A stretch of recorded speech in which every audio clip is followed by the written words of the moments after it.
বন্ধুরা, এটা হলো উড়িষ্যার মহানদী। বিশাল বড় নদী ভাই, বিশাল বড় নদী বন্ধুরা। কি বলবো, এত বড় নদী আমি কোনোদিন দেখিনি। প্রায় ট্রেনে করে 8 মিনিট মতো লেগেছে নদী পার হতে। ট্রেনটা যথেষ্ট জোরে চলছে।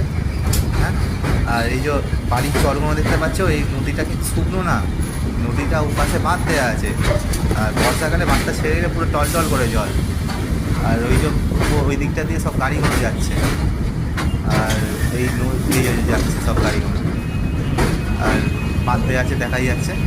হ্যাঁ, এবার যদি এত বড় নদী যদি জল ভর্তি হয়ে যায়, কত বড় ভয়ঙ্কর রূপ নেয় বর্ষাকালে, বুঝতেই পারছো তো। এবার দেখো।